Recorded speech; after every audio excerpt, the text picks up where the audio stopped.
Yo, what's up? What's up? So again, we're reading this book. I think we're gonna finish it today. The last, I turned on the lamp. I turned on the lamp because it's raining and there's thunder. So the lightning from outside is pretty shit. Actually, wait. I want to see if it's better now. No, I think this is better. Yeah, okay. Even though the lightning is pretty bad. Okay. But I hope everybody's good. I hope everybody is doing well. And today's lessons will be chapter is called "No One Likes to Take Orders." Questions instead of giving direct orders. The second principle is let the other person save face. I mean, the name of the chapter and the principle is let the other person save face. Yeah, that's pretty, self-explanatory. The third principle, the chapter is how to spur people onto success. And the principle is praise the slightest improvement and praise every improvement. Be hearty in your appropriation and lavish in your praise. And seventh chapter is give a dog a good name. Okay, that's a bit weird. The principle of this is give the other person a fine reputation to live up to. Okay, that makes sense. Correct. Chapter 9 is make people to do what you want. Principle is make the other person happy about doing the things you want. So yeah, that's what we're gonna read today. And after that, this book is finished. Basically, we're gonna finish this book today. So yeah, it's raining. It's raining outside. I didn't see rain in a long time, like in 2 weeks here in Croatia. Okay, so let's begin. So no one likes to take orders. Okay, that's the principle for today. He always gave suggestions. Who gave suggestions? Questions, not orders. Owen Young never said, for example, do this or that, or don't do this or don't do that. He always said, instead of those phrases, he always said, you might consider this, or do you think that will work? So instead of telling people what to do, he told them what to do, but in a different way, in a more diplomatic way, in a more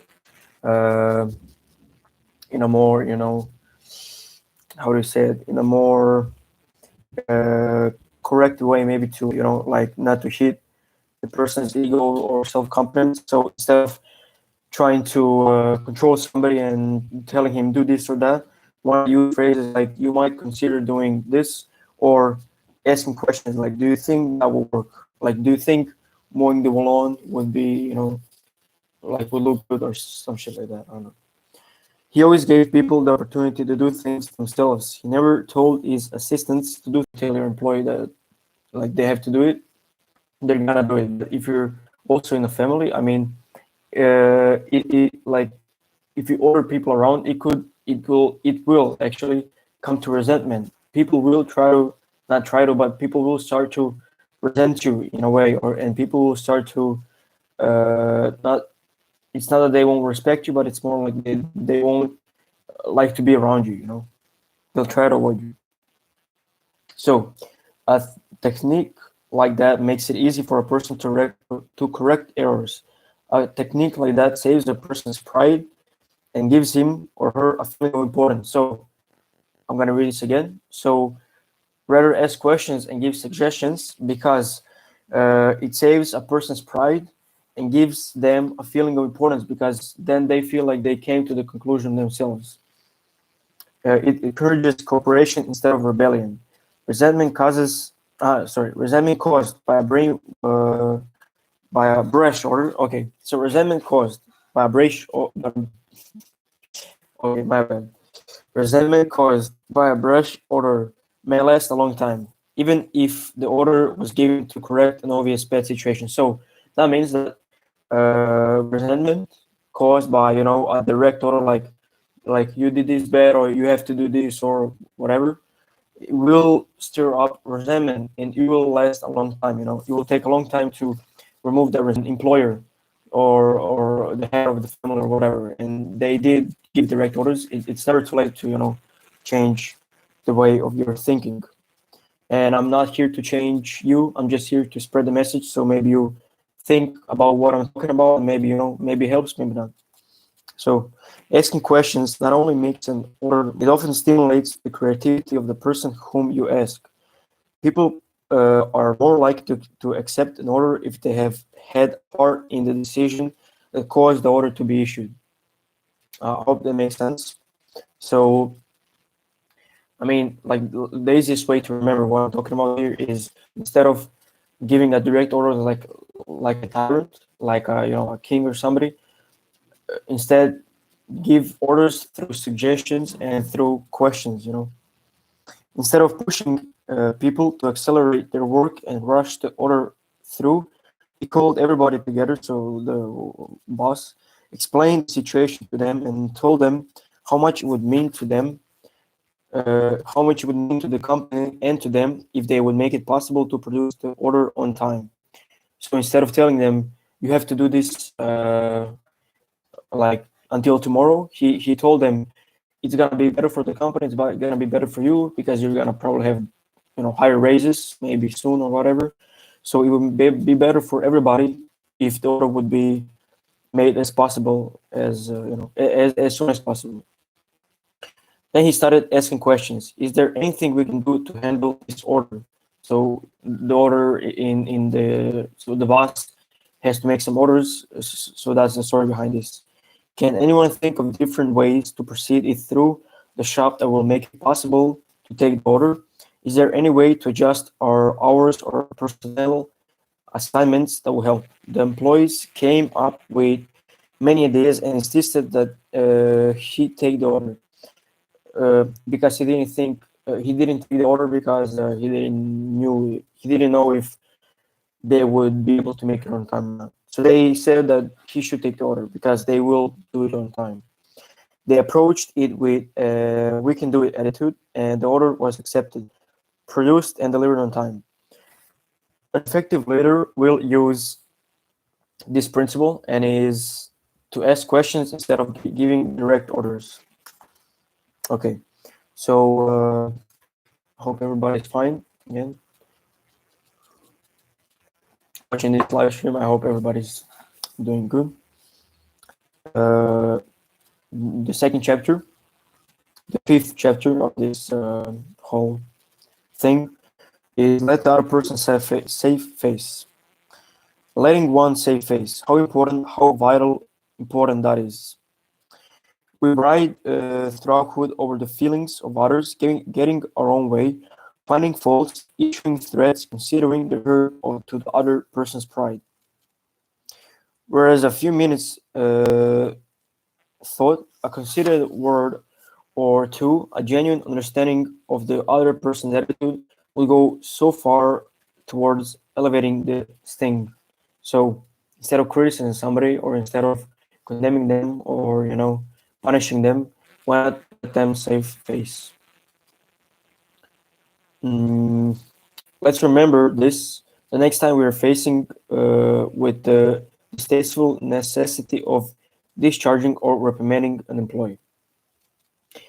They retain no particular love for the firm that drops them so okay, never mind.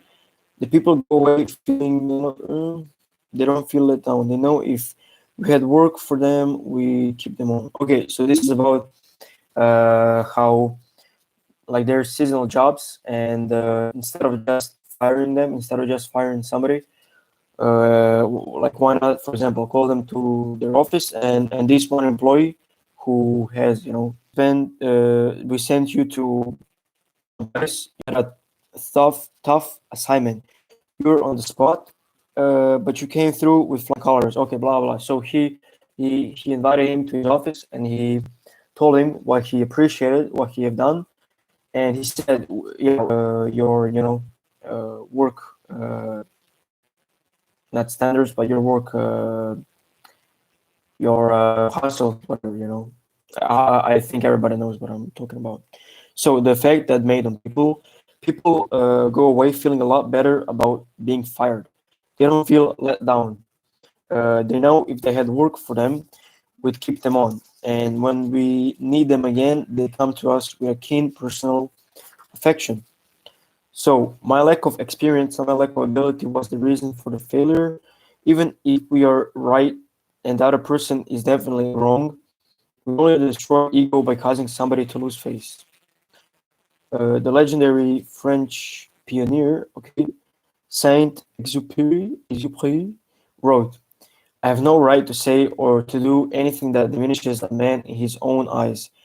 What matters is not what I think of him, but what he thinks of himself. Hurting a man is in his dignity is a crime. A real leader will always follow. Let the other person save face. Okay, that's the second principle for today. The third principle, or the sixth principle of this whole paragraph, chapter, how to be a leader, how to spur people on success. Okay, there's a story here, which I'm gonna skip. It's long. So in the book from a psychologist, Jess Lair, he said, praise is like sunlight to the warm human spirit. We cannot flower and grow without it. So we cannot grow without praise. And yet, while most of us are only too ready to apply to others the cold wind of criticism, so most of us just criticize, we are somehow reluctant to give our fellow the warm sunshine and praise. And I think this is correct because I don't see a lot of people. I mean, of course, there's people who praise and who praise their children, who praise their employees. I look very weird in this light. Shit. Okay, I'm gonna do this because I look like yellow, like greenish yellow. Okay, so anyways, I actually seen this a lot. So instead of like even though we can praise, we don't. But any chance that we can criticize, we do. Like in my experience, every chance somebody had to criticize me or to criticize anybody around me, they did. But when they could praise, no, they didn't always praise. They didn't always praise. So use of praise instead of criticism is the basic concept of Skinner's teaching. Skinner is a psychologist. So he says when criticism is minimized and praised emphasized, the good things people do will be reinforced and the poor things will atrophy for lack of attention. Because when you criticize somebody, and if that's the only continue to do the thing, maybe they continue to do the thing that they were bad at, that you criticize them because maybe that's their feeling of importance, maybe because the only way to get them to, maybe the only way for you to talk to them, criticize them is by criticism. Maybe but I hope what I'm talking on this live stream makes more sense. Anyways, I'm gonna read this again. So, when praise is emphasized, so when you praise more than you criticize, the good things people do will be reinforced, and the poor things will atrophy for lack of attention. So, the things that, like when you praise more than you criticize, the things that you praise will skyrocket. The person will understand that you appreciate their work and they're gonna try and be better. But the thing that they were bad at will subside. It will fade eventually. Okay, so John Wang Hai, okay, as in so many families, mother and dad's chief form of communication, so mother and father's main form of communication with the children was yelling at them. And as in so many cases, the children became a little worse rather than better after each such session. And I think a lot of us experienced that. And so the parents, so by yelling and by yelling, criticizing, nothing really good will happen because the child will just feel stressed and will just feel unappreciated, and it really doesn't help. It really doesn't help anybody in the end. stresses the relationship. So I'm gonna read how he criticizing.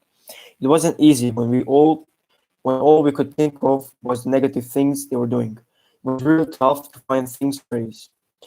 We managed to find something, and within the first day or two, some of the really upsetting things they were doing quit happening.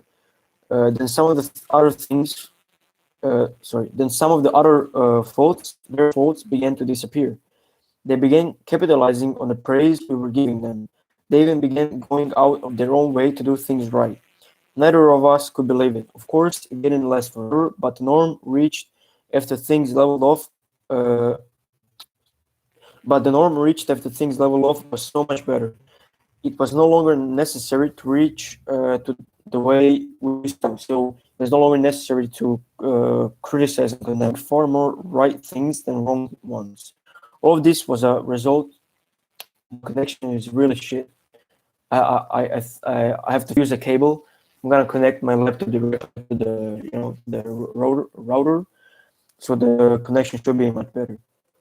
So the children were doing far more right things than wrong ones.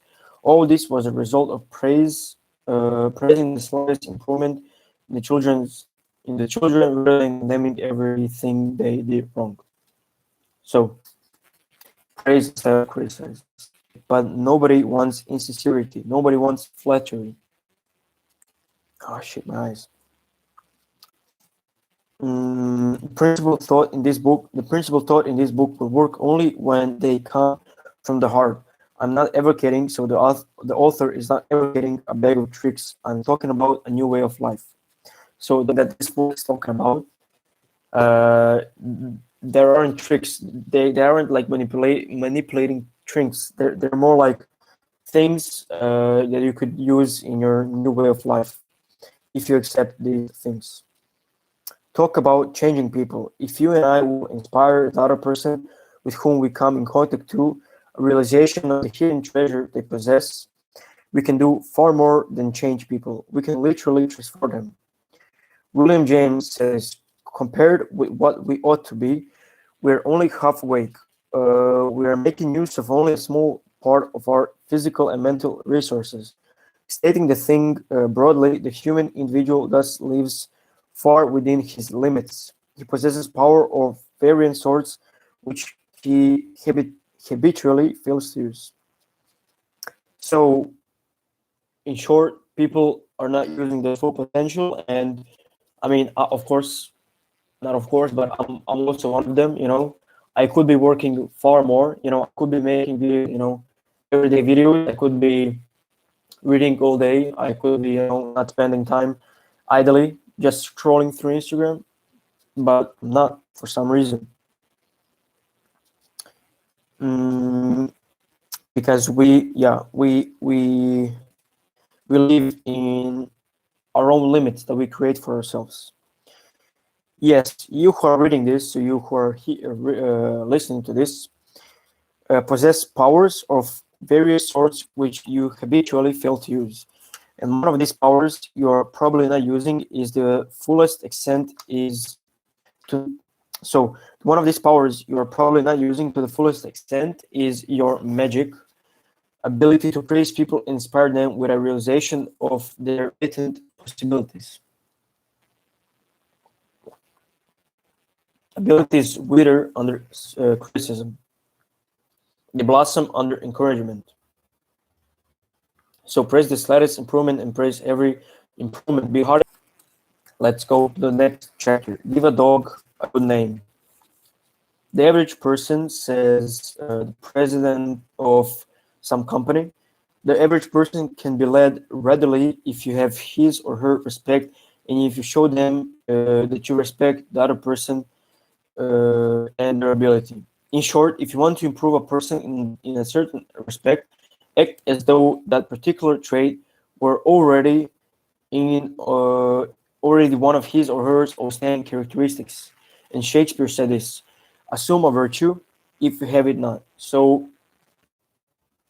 okay, so I'm going to read it again and then I'm going to give my thought.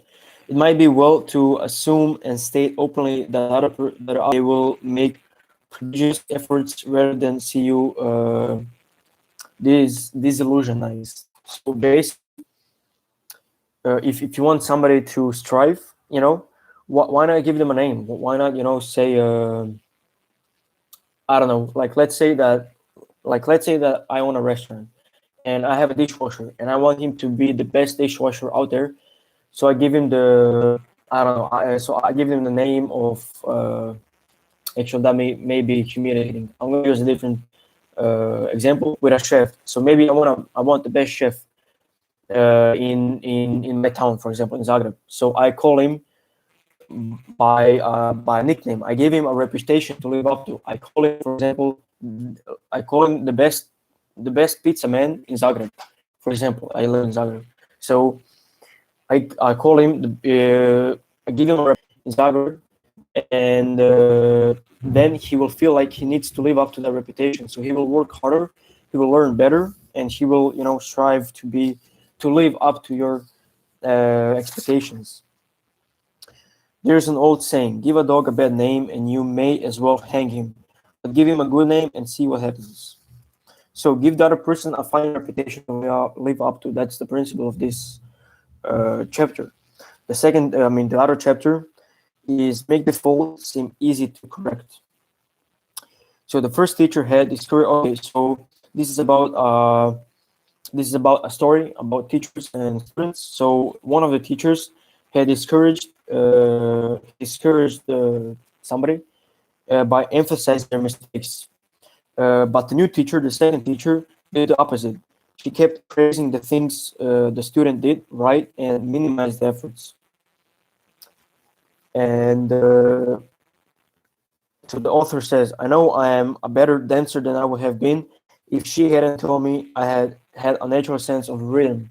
So because because the new teacher praised him, he thought that he was better. He thought there was a good dancer. This is about dancers, a teacher and a student dancer. So when you discourage somebody by telling them their mistakes, you could really discourage them from pursuing that thing, even though they could be good at that thing in the future. And the new teacher encouraged him, gave him hope, and made him want to improve. Tell your child, your spouse, or your employee that he or she is stupid or dumb at a certain thing, has no gift for it, and is doing it all wrong. But you have destroyed almost every incentive to try to improve. But use the opposite technique. Be liberal with your encouragement. Make the thing easy to do, seem easy to do. Let the other person know that you have faith in his ability to do it, that he has an undeveloped flair for it, and he will practice until the dawn comes in the window in order to excel. So all because I was told I had a natural flair for it, and the game was made to seem easy. He realized that he could be better at it. So he never would have made a profession out of a thing if a certain person hadn't assumed he had a flair for it. Okay. So use encouragement. The principle is use encouragement, make the fault seem easy to correct. And I have just one more. I think it's just one more. Yeah, just one more chapter, which is make people glad to do what you want. Okay. Okay, so this is about a president and the Secretary of State. So the secretary was disappointed when he heard that the president was going to Europe as a peace miss. Okay, wait, I reply the president. Okay, the most important thing. So you see the intimation, because so there's a secretary and another guy, and the other. So the state of secretary was supposed to go to Europe for a peace emissary in 19 I think it's 1940. Okay, so it's 1915. So yeah, 1915. So he was supposed to go to Europe for a peace treaty, and the other guy who went instead of him said it would be a great deal of attention, and people would rather wonder why he was there. So he made this peace miss, guys. He said like I think that you, the person that was supposed to go, I think that you shouldn't go because you're too important for this, peace treaty. Of course, the peace treaty was important, but anyways, you see the intimation. House practically told, so House, the guy that went, told Brian. Brian is the Secretary of State, who was at the moment, that he was too important for the job, and Brian was satisfied.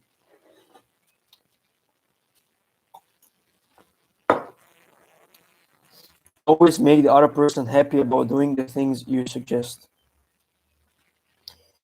So Ferrier of Fort Wayne, Indiana, told how he encouraged one of his young children to willingly do the chore he was assigned. One of Jeff's chores, Jeff is probably his son, was to pick up pears from under the pear tree so the person who was mowing the lawn wouldn't have to stop and pick them up. Because when you have pears and apples and shit like that, like when you mow, it was either not done at all or it was so late that the mower had to stop and pick up several pears that he missed.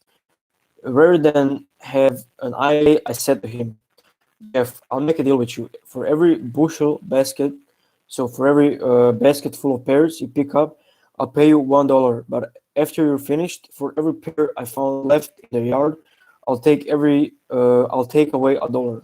What does that sound? As you would expect, he not only picked up all the pears, but I had to keep an eye on him to see that he didn't pull a few of the tree to fill up some of the baskets. Even though that may seem like how to say it, like a bargain, like trying to blackmail somebody, but I think this method will work because I had the same shit, I have to pick up apples from the floor from the garden.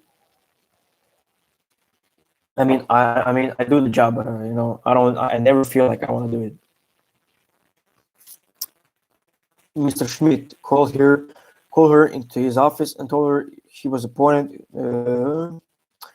Okay, so there was a bad employee who was negligent about putting the proper price tags on the shelves.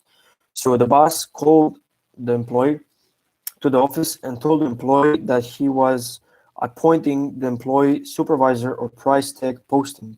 It may seem, funny to, be called supervisor of price tag posting for the entire store. This new responsibility for the employee and the title changed the employee's attitude, and the employee fulfilled her duties. Anyways, the employee fulfilled her duties. Childish, yeah, it perhaps is childish, but that is what they said to Napoleon when he created the Legion of Honor and distributed 15,000 crosses to his soldiers and made 18 of his generals marshals of France. He called his troops the Grand Army. Napoleon was criticized for giving toys to war-hardened veterans, and Napoleon replied, "Men are ruled by toys." This technique of giving title and authority works for Napoleon, and it will work for you. Men are ruled by toys. That's very interesting that Napoleon said that, because for most men, that could be true, because a toy is also a car, is also a house, is a phone, is a PlayStation, is a new Rolex, is a new thing, is a new ring, is a new necklace. Those are all toys. And if you see the rap industry, like especially in the rap industry, men are ruled by toys in that industry. But a lot of men are ruled by toys because they're materialistic. A lot of people actually, not just men. A lot of people, most people. So the effective leader should keep the following guidelines in mind when it is necessary to change attitude or behavior. First, be sincere. Do not promise anything that you cannot deliver. Forget about the benefit to yourself and concentrate on the benefit to the other person. Second, know exactly what it is you want the other person to do. Third, be empathetic. Ask yourself what it is the other person really wants. Fourth, consider the benefit that person will receive from doing what you suggest. Fifth, match those benefits to the other person's wants. Sixth, when you make your request, put it in a form that will convey to the other person he the idea that he personally will benefit. Okay, so put it in a form. Okay. Okay, so principle is make the other person happy about doing the thing you suggested. And that's it. That's the whole book. We finished the book. This is just his biography, which I won't read really because it's like a few pages. So that's really it. This is how to be a leader. I don't think you can see that because the camera is so shit. So, but yeah. Anyways, that's how you become a leader. You know. Again, this is the book How to Win Friends and Influence People by Dale Carnegie. It's a very good book. And if you want to watch any of the previous lessons, I think there's like 12, 13 or whatever, plus 10, anyways, plus 10 videos on this channel that I made in the last 2 weeks. So if you want to watch that, feel free to, watch that. And I mean, it's a shame there's just one person watching at the moment, because I don't know what you would like to, I don't know what you would like to hear me read. I mean, like this was my recommendation. I really wanted to read this book because it's very important. But now, I mean, I also have a lot of other books. But I don't know which book you would like to read. I'll probably make another live stream and bring in the books, which I could read. And the live stream I could actually do today, later on, or maybe after this live stream, so that it isn't the same, live stream. So yeah, basically, that's it for this video. Like if you like the video, comment down below what you think of this book. Also subscribe if you're not subscribed yet, and if you want to support the channel, of course. And I'm gonna think of a list of books I could read, because there's gonna be reading tomorrow, so I could, make a live stream. But the thing is that there's not a lot of people watching these videos, which is a bit of a problem, because then voting for books really doesn't make sense, because I would like to show like a few books, and I would like for you people to tell me which book you would like me to, I mean, not read the whole book, but just the basic things and the most important things, and to talk about that book. It seems dumb to do it if there's just, at the moment there's just one person watching. I mean, I really appreciate it. Thank you for watching.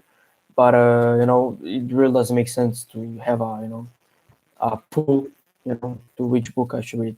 Anyways, I could make a live stream later today about which book I could be reading. So yeah, anyways, thank you for watching, and have a very nice day. Again, the book is called How to Win Friends and Influence People by Dale Carnegie. I recommend that you buy the book, because I haven't read the stories really. So yeah, thank you all for watching.